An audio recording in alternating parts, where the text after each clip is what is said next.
Hello students, welcome to B.R. Ambedkar Open University. In yesterday class, we have already studied about the mulberry diseases, right? So today we are going to see the part 2. So first I will give you a brief introduction. What is the use of studying this mulberry diseases? First, you know that mulberry leaves are the sole source for the food. What is sole source of food for it? The silkworms require mulberry leaves. If the mulberry leaf quality is good, the silkworm can give good silk, right? So the diseases will cause the decrease mulberry yield. If the yield is decreased, what will happen? The production of silk will also decrease. So here it's very important to know the mulberry diseases. If you don't know the diseases, you cannot control it, due to which what will happen? Your yield will decrease, which will directly affect the rearing of our silk. Here you have to know what are the infections or what is the cause of the infections. Here there are some bacteria, fungi, virus, mycoplasma like organism and also some nematodes will cause this disease. What is the objective of studying? First, you have to know what are the disease and whether the virus is causing the disease, whether your bacteria causing, whether the nematode causing, whether your mycoplasma like organism causing the disease. So first you have to identify the symptoms. When you identify these symptoms, you will know what disease it is, and here you will also see the control, how to control this disease and how to increase the yield by controlling these diseases. This is the objective of our study today. Got it? Maybe in first class you have read about the 5 diseases, right?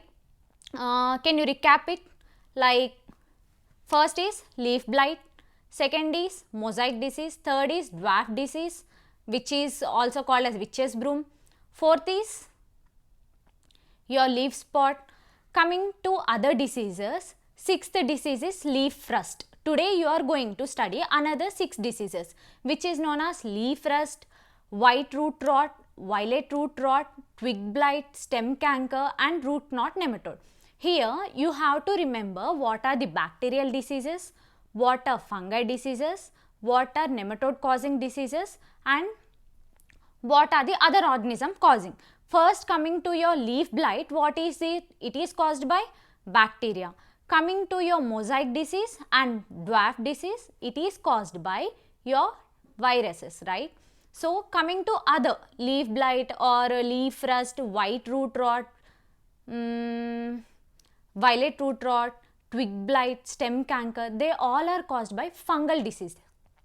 When a bacteria come, it can die easily, but coming to fungi, their body is made up of mycelium. They will spread through water, air, soil and mostly through spores, right? So it will affect a lot. It cannot be killed at a time. So you have to take lot of measures when coming to your fungicides. You have to treat the soil, you have to treat the plants, you have to remove them, you have to cut them and you have to take proper care and you have to remove the weeds which are harboring them. Got it? So you have to remember many things here, but the main thing is you have to remember what is the pathogen causing and what are the symptoms and what is the controls you are using here. There may be different controls. You can go through chemical methods, biological method or cultural method and also some interpretation methods. Okay. First we will study about the leaf rust disease. Here what is the causing organism here? Sericulture fisi. Sericulture fisi is the pathogen which is causing your leaf rust disease. Mainly it will be occurring in the winter season. It will I can say one thing, as the age of the leaf increases, the leaf rust disease will increase in them. Means as your age grow, the immune system will decrease, right? In the same way, as the age of this leaf increases, the leaf rust disease is more prominent for this plant. Then mostly 10 to 30% of your crop will be lost if it will be caused or if it affected with the leaf rust disease. What is the symptoms? First, a brownish black eruption lesions will be appear on the surface of your leaf. Then what will happen? A pinhead lesion will be appearing. due to which it will be spread throughout your leaf and the leaf will become yellow and they form prematurely. If they fall prematurely, what will happen? The yield will be decreased, right? The silkworm or the silk which you are producing, mostly depending on the your mulberry leaf. If your leaf become yellow and fall prematurely, what will happen? The yield will decrease, the silk will decrease. So maybe you will get loss in the sericulture. So mostly this disease will affect the aged leaves. For late stage silkworms, the aged leaves are very important. If the aged leaves are lost, what will happen? The late stage silkworms get affected, so they can die very fast. Your long rearing will be lost. So you have to observe symptoms very fast. What is the controlling measures here? First, you have to harvest timely during winter. I said that this disease is very prominent during the winter season, right? So you have to harvest the leaf in every winter season, because it is like a touching disease. If one leaf get it, it can spread through the another tree. So what you will do, you have to harvest it in winter. Even if the leaf get affected, what will happen? It will does not spread its disease to another tree, right? So first of all, you have to harvest during the winter season. Then you have to follow wider spacing. If the spacing is good, what will happen? Even if the leaf get the diseases, it will not spread very fast. Even if you harvest, if you don't harvest in time, what will happen? If the spacing is very less, it can spread very fast. But if your spacing is good, if your spacing is wider, what will happen? They will does not spread to the another tree. And you can spray dinocap or carbendazim at 0.2% concentration, which means you can just mix 0.2 grams of carbendazim in 100 ml or 1000 ml of water, and you can just spray it through your crop. And you have to remove the diseased plant. If you don't remove the diseased plant, what will happen? It will directly spread to the another thing, right? So here what you have to remember, first you have to remember what is the pathogen. What is pathogen here?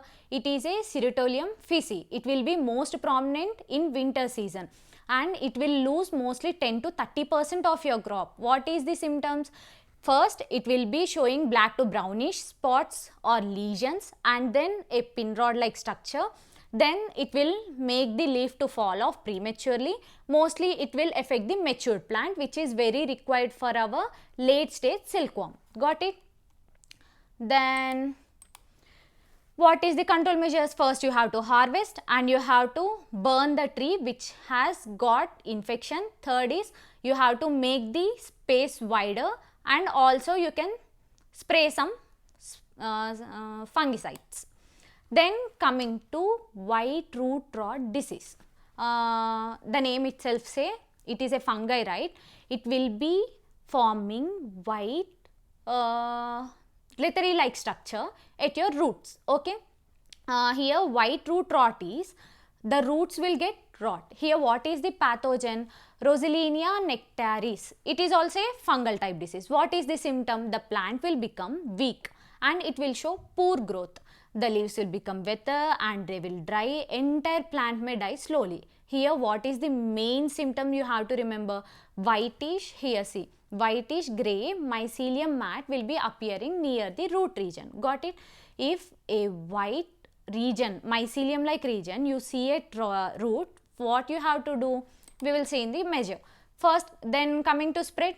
If once it get infected, what will happen? The soil will contain mycelium, right? Even if the mycelium is removed, even one small part can grow into whole mycelium body. So the main spread is through your soil and also your irrigation method. If you use water for irrigation, if you use this method, your irrigation method, it's not from the rain. If you use the irrigation method, what will happen? The spread of disease is much more susceptible. Then coming to control measures, here also same. First you have to remove your plant which got infected and you have to burn it. Next, good spacing. Third is spraying your fungicides and you have to disinfect the soil. And even during the your sun season, means which is during your summer. In summer season, you have to deplock the soil. So what will happen? The mycelium which is present on the soil may die. And avoid water stagnation and use healthy planting material, means you have to use good saplings. Got it? Next, coming to violet root rot. White root rot and violet root rot both will affect the root system. Here it is also a fungal disease. It will be occurring mostly in the rainy season. When you see the first leaf rot, it will be occurring in your winter season. Coming to your violet root rot, it will be occurring in your rainy season. Here what is the main spreading source here is your wet soil. If the temperature is low and there is more rains, what will happen? The soil will become a medium for spreading of this disease. See here, what are the symptoms? The leaf will become wetter, they will dry, they will fall off prematurely, and violet colored mycelium mat will be appearing on your roots, due to which what will happen? Your root system get damaged. If your root system get damaged, you know that roots are the main source for storing of food, and also for xylem and phloem tissues are very important, which is useful for transport of your water and nutrients. They all get destructed or damaged due to this violet root rot disease.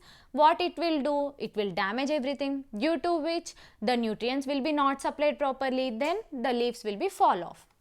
Completed? Then what are the control measures? For everything, the first thing you have to write here is remove your diseased plant, and deep digging and soil treatment should be done. You can apply chloropicrin or suitable soil disinfectant, and you have to use healthy saplings. If the sapling cultivation of mulberry is not about cultivating only in your field, but first you will cultivate the saplings in your nursery, then these saplings will be transported to your main field, right? So before transporting, you have to check the saplings. If the sapling got infected, you have to avoid using it, or you can use disinfectants to clear the infection which is there on your saplings. So next disease is twig blight disease. It is also another fungal disease which is caused by pathogen Fusarium pellidoserum. What is it? Fusarium pellidoserum.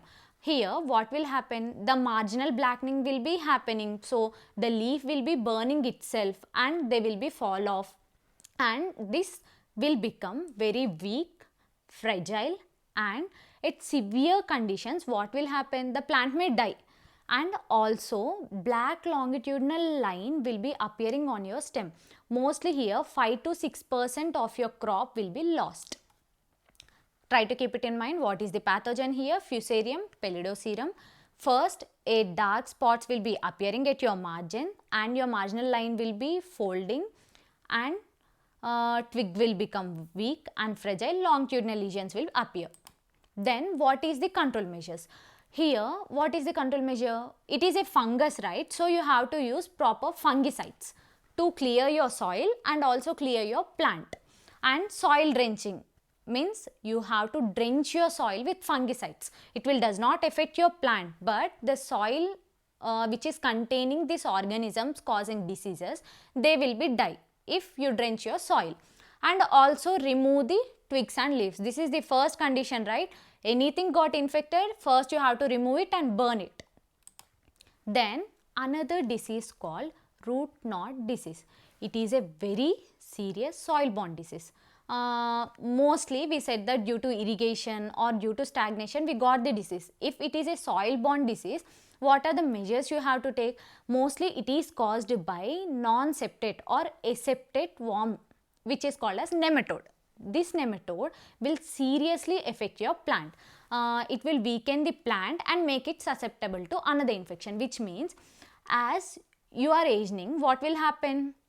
Your body immune system will get weak. In the same way, this root knot disease will make the plant susceptible for the another diseases. It does not causing only its disease. Root knot disease is not about just giving its disease to the plant, but it is also making the plant weak, so it can catch the other diseases very fast. It is making the plant to attract to the other diseases.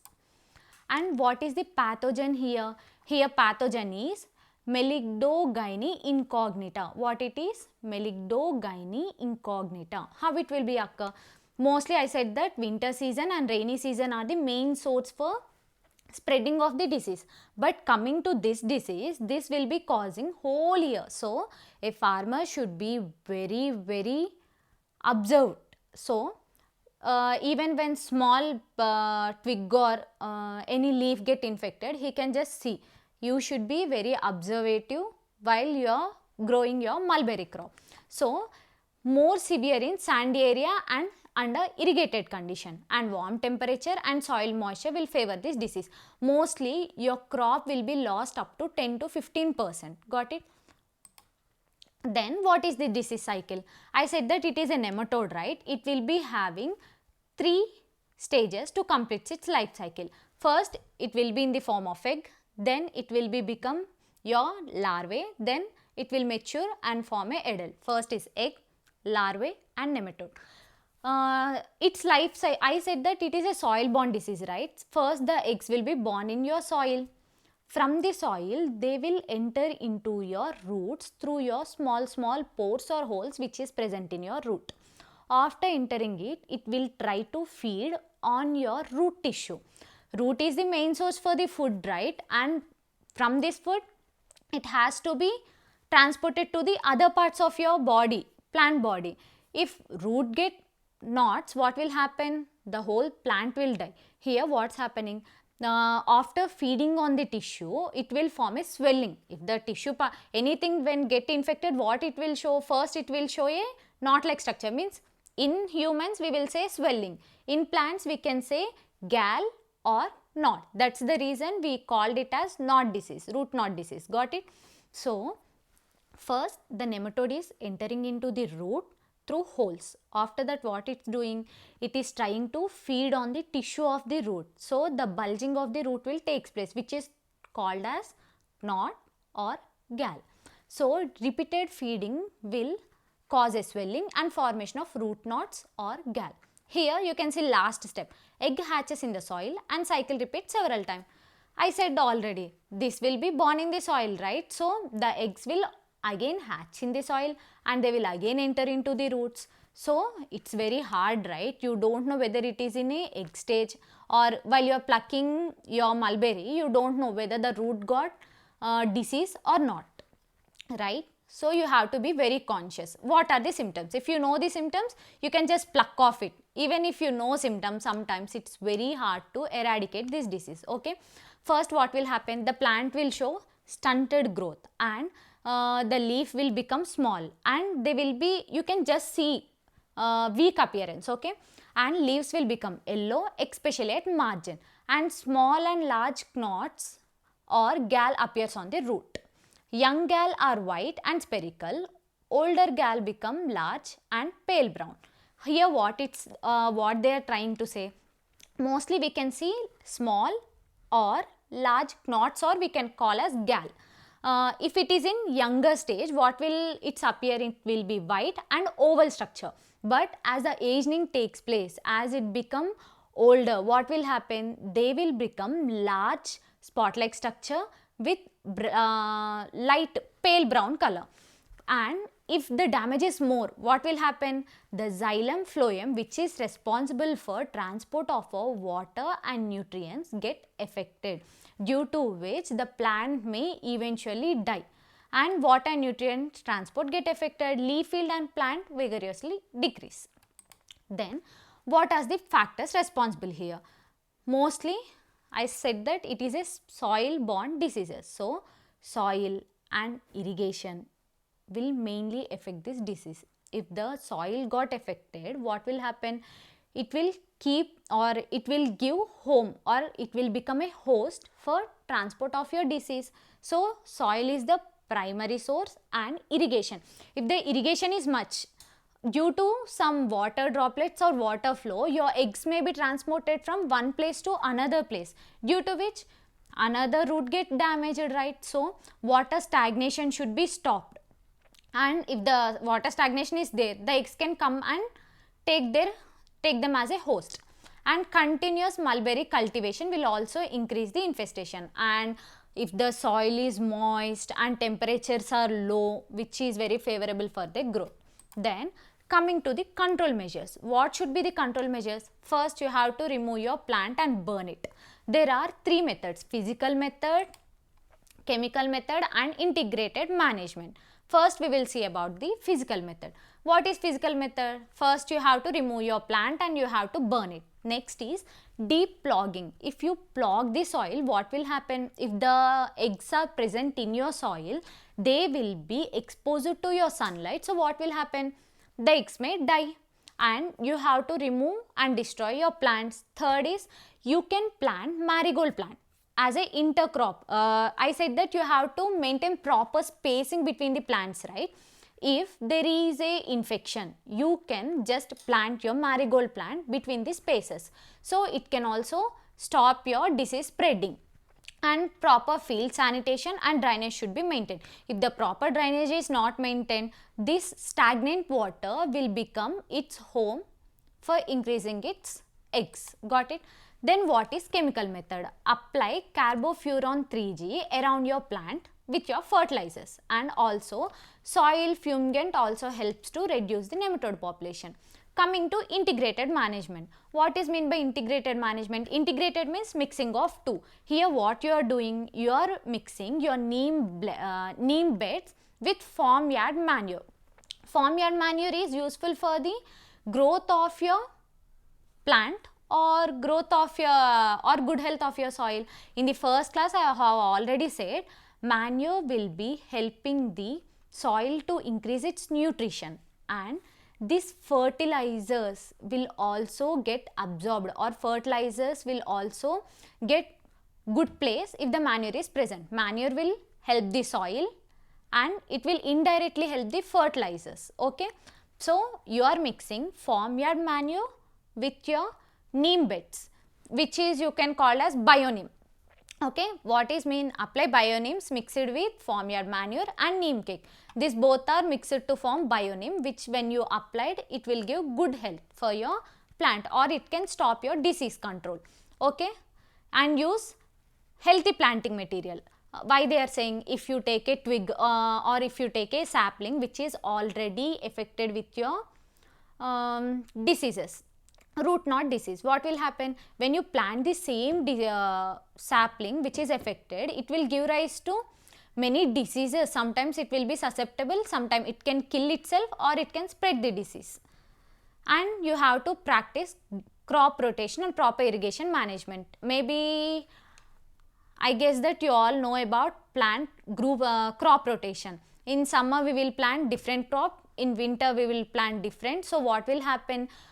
After your removing of one crop, there are some nutrients which are present in this crop which will be left in the soil. It will be used for another plant. Maybe another plant will give good nutrition to the soil, which will be useful for the third crop which you are sowing.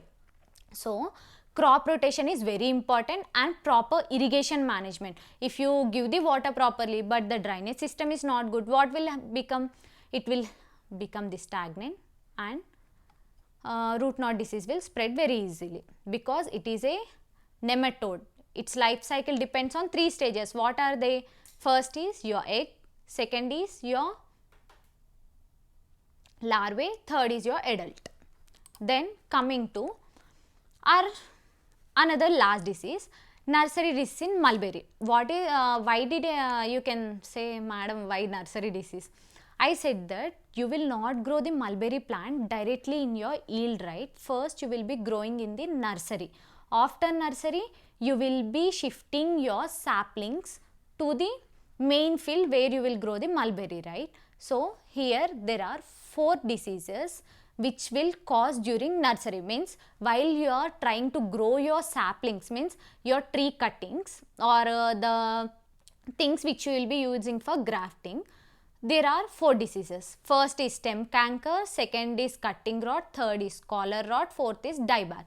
These diseases will mainly affect the mulberry cutting and saplings in the nursery stage, and it will also reduce the healthy plant growth. Got it? What this step is saying? They are saying that it will, the nursery diseases. What are nursery diseases? Stem canker, cutting rot, collar rot, dieback. These four diseases will directly affect the cuttings, or they directly affect the saplings, which is you are trying to transport from nursery to your main field. I said that you have to take the good sapling which is not affected. So you have to see first the sapling got affected or not, then you can just plant it. See here, first coming to stem canker. What is the pathogen here? The pathogen here is Botryoplodia threobrome. Got it? This is the pathogen which is causing your stem canker. Then here what are the symptoms? Greenish black eruption will be appearing on your cutting, bark will be decay and they will die, stem will become very weak and damaged. If your bark get damaged, stem will directly become weak and they will get damaged, right? What is the controlling measures? First, you have to use proper cutting method, and if you see the sapling is not good, you have to just remove it, or you can just treat it with BRAOU, which will kill your another diseases, and treat the cutting with the fungicides before your planting. Maintain proper nursery sanitation. If the sanitation is not good, what will happen? It can directly affect your plants. Then second disease is cutting rot, which is caused by Fusarium soliani. Symptoms: first, in the same way, bark will start decaying, due to which the plant will lost its life and it will eventually die. So entire cutting begins to rot. Rot means kulipodam, right? So entire cutting will become rot. Then sprouted cutting finally die. What is the control measure? Same. Use the disease free cuttings, use the proper methods while cutting, maintain proper sanitation, and nursery beds should be properly maintained. Third disease is collar rot, which is caused by Phoma sorghina or Phoma mororum. Phoma mororum is very easy to remember, you try to remember it. Coming to symptoms, what are the symptoms? Brown or black discoloration will be appearing near your collar region. We called it as collar, right? The symptom will be appear at collar and it will directly rot your root. Got it? Rotting occurs near soil level and cutting will become weak and dry. What are the control measures? Same. Avoid water stagnation, maintain proper drainage, and your nursery should be sanitized properly. Then coming to dieback disease. Here what is the pathogen here? Botryoplodia threobrome. Got it? Then what is the symptoms? Brittling starts from the tip downward, gradually drying, and shoot, leaves, seedling finally die. All the diseases mostly will be showing effect at your leaves and or your roots. And what is the control measure? Infected sapling should be removed and use healthy planting material, and they should be treated with fungicides before planting. Here we will see, I said that all the 4 nurturing diseases, right? Now we will discuss about the factors responsible for disease spread. Mostly soil and rain and your irrigation method. Rain is the primary source and irrigation is your secondary source. Got it? And contaminated soil and also farm implement will carry the infection. Okay, infected stem cutting will also increases, and the temperature between 28 to 30 will favor this disease development, and low soil moisture, improper field condition will increase infestation. Then coming to control measure, there are 3 types of control method: cultural method, chemical method, integrated disease management. Coming to cultural method, which is also called as physical method. Here you will just plug your plant which got affected, and deplogging and land leveling, because if the land is not level, what will become? Stagnation of water will takes place. I said that what is the factor very responsible? Rain and irrigation. If the water which means it's saying indirectly water will affect it. If the proper leveling is not have, what will happen? It will directly affect the plant. Then expose soil to the sunlight for about 1 month and remove the weed regularly. What is the use of removing weeds? I said that weeds will act as host for the another pathogen, right? So First, if you remove the host, if you remove the home, what will happen? Some people cannot come and live there, right? If it give the home, another pathogens can come and live there. If you remove the weeds, it will be very better method. First, you have to remove your infected plant, deep plogging, then water irrigation should be properly maintained, and it should be leveled properly, and it should be exposed to sunlight for 1 month and remove the weeds. Next, coming to chemical method, you have to prepare 0.1% diethyl M45 solution, and you can just soak your cuttings into the fungicides for 30 minutes and plant treated cuttings in nursery beds. Coming to integrated disease management, here also same, you can just dip your plant saplings in diethyl 45M solution and apply bioformulation nursery guard and uses, and you can also use trichoderma pseudococcus for disease control. So till here you completed all your diseases. First is leaf rust, second is your white root rot, third is your violet root rot, fourth is your stem canker, then your leaf nematode disease. Got it? Now we will just see one small check about last time class. First is you discussed about some 5 diseases, right? Leaf blight, which is caused by bacteria, Pseudomonas mori. So there are, first I will discuss about the 5 diseases which you have already studied in your old class. So you will remember what are the bacterial disease, what are viral diseases, what are pathogens, another pathogens causing here. First, coming to leaf blight, it is a bacterial disease caused by Pseudomonas moris. Here water-like spots will be appeared. Second is mosaic disease, which is caused by viral. You can remember mosaic disease and dwarf disease are viral diseases. Coming to leaf spot and powdery mildew, they are fungal diseases. Okay. Today you discussed about more 5. What are they? Leaf rust, white root rot, violet root rot, twig blight, stem canker, root knot. Okay. So coming to first leaf rot, fungal disease, white root rot, fungal, violet, fungal, twig, fungal, stem canker, fungal. Coming to root knot disease, it is caused by nematode or parasite. You can also remember the causative organisms. What are the symptoms? Mostly your first, if it is a rot or root, you can see, you can remember it will be causing disease at the root system. Coming to leaf rust, it will cause the damage to the leaf. Black or brown will be appearing on your leaf, then a longitudinal line on your stem. Coming to white root rot, a white mycelium structures will be appearing at your root system. Coming to violet root rot, violet mycelium will be appearing on your root system. Coming to twig blight, the twig will become weak and the growth will become stunned. Coming to stem canker, here what's happening, they will become black lesions and pinhead like structure will be appeared here. Coming to root knot, it is also very major disease, soil borne disease, right? Aseptate nematode will causing these diseases. It is very hard to perish them because it has 3 structures: larvae structure, egg structure and adult structure. So you have to remember how much crop lost, mostly 10 to 30% due to leaf rust and severe plant damage due to white and violet. And coming to twig blight, it is 5 to 6%. Coming to stem canker, it will be affect cutting and the plants. It will also affect very severely. Coming to root knot, 10 to 15%. Severe damage is due to leaf rust because it's directly affecting your leaf.